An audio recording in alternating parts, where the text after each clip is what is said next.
Back home in our regular studio, this is CNN 10, and I'm Carl Azus. Guitarists in our audience will be familiar with Gibsons and Fenders. We're going to strum a few chords on a Gallagher today. First, though, a major advancement in the international fight against the ISIS terrorist group. ISIS stands for Islamic State in Iraq and Syria. That's what they wanted, and that's where most of their territory was. In 2014, ISIS declared Raqqa, a city in northern Syria, to be its capital. But since June of this year, an international coalition of fighters, supported by the U.S., had been battling to kick ISIS out. And on Tuesday, they announced that ISIS had lost control of Raqqa. The battle's not completely over. There are still some pockets of fighting in the city.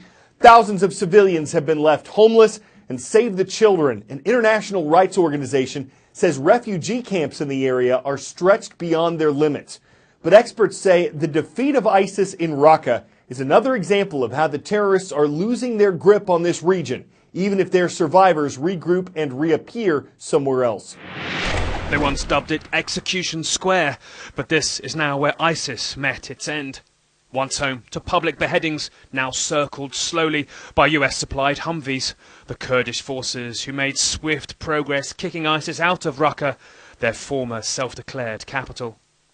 The fight has been total, ghastly, destructive beyond imagination, as these exclusive drone pictures filmed Monday show. This is where ISIS used to plot attacks on the West, but now made their very final last stand, some of its last foreign fighters likely dying in its bombed-out skeleton. ISIS late Monday lost the National Hospital, where a few dozen surrendered. The civilian human shields they held there also rescued. The US-backed fighters declared major operations over here late Tuesday, the last time that ISIS's name was writ large over a major city. Nick Payton-Walsh, CNN. On our September 26th show, which you can find in our archives at CNN10.com, we detailed the Trump administration's new rules that restrict people from 8 countries from entering the U.S. Yesterday, a federal judge in Hawaii blocked the new travel ban a day before it was scheduled to take effect. The judge wrote that the executive order, quote, discriminates based on nationality. The White House said the ban was based on, quote, grave national security concerns. The Justice Department plans to appeal the ruling. A CNN legal analyst says it's almost certain that this case will be reviewed soon by the U.S. Supreme Court. A major political event is getting started Wednesday in China. It's called the National Congress of the Chinese Communist Party. That's the ruling party in the world's most populated country. This event is held every 5 years. It'll involve more than 2,200 hand-picked members of the Communist Party, and with their leader, Xi Jinping, expected to serve a second term as China's president. Many analysts are predicting that he'll utilize this Congress to increase his power and influence in the country.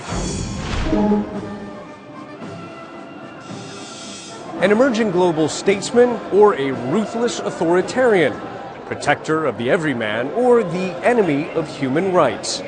Xi Jinping, China's president, inspires many an opinion as he sets up to begin his second 5-year term. The 64-year-old spent decades rising through party ranks, a so-called princeling son of a politician who fought alongside Mao Zedong during China's communist revolution.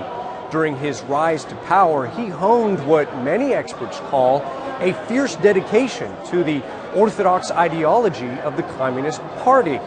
Often called one of China's last true believers, he has sought to cement the party's grip on control since taking office in 2012.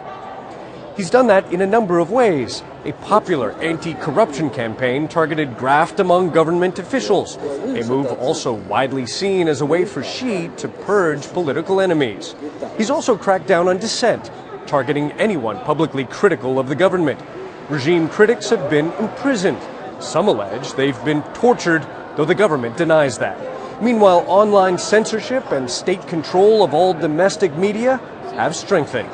But not everything is under Xi's control. North Korea's nuclear ambitions, a slowing economy, and looming trade disputes with the U.S. will all test the president's mettle. But the cult of Xi, as it's called, remains strong in China. His face is everywhere across the country, and the growth of his own personal power has mirrored the rise of China worldwide, a trend Xi Jinping will do his best to continue. 10-second trivia. What is the term for a person who makes stringed instruments? Luthier, bard, milliner, or haberdasher?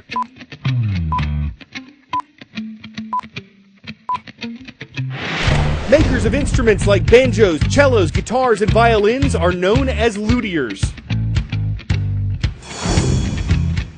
And while luthiers have been around for thousands of years, the lyre, for instance, is ancient, it's not exactly certain when or where they began making the modern guitar as we know it. Encyclopedia Britannica gives credit to 16th century Spain. Other historians say guitars came from other parts of the world much earlier than that.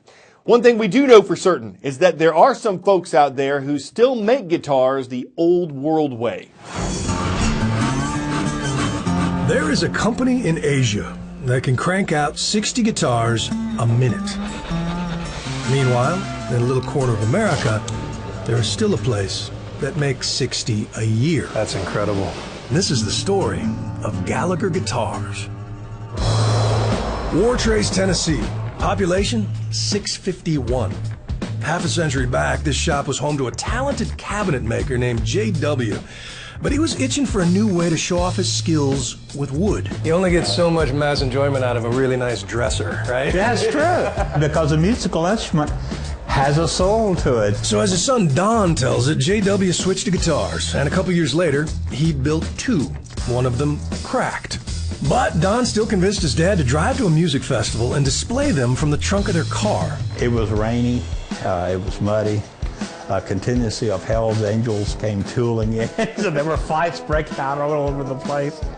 And we heard some picking under a shade tree. It was Doc Watson, the blind virtuoso of bluegrass, inventor of the flat-picking style.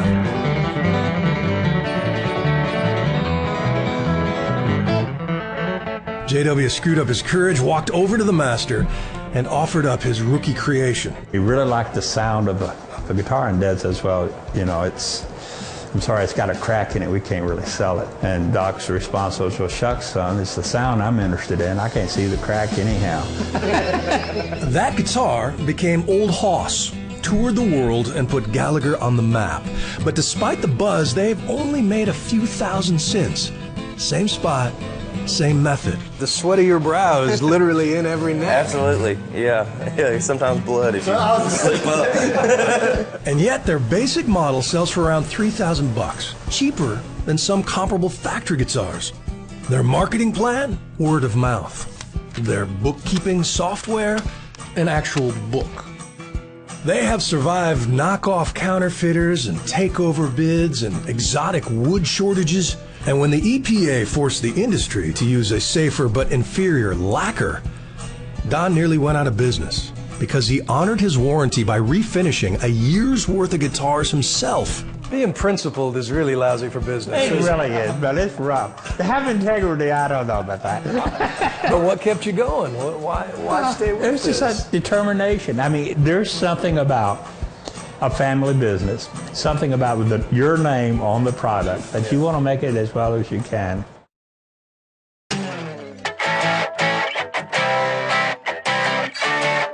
Burritos don't grow on trees, but they could soon be falling from the sky. That's the plan anyway in part of Australia, where a company that's affiliated with Google is testing out a drone delivery service. It would use unmanned aerial vehicles to bring food from a taqueria chain and items from a drugstore company to people who live in a rural community near the Australian capital.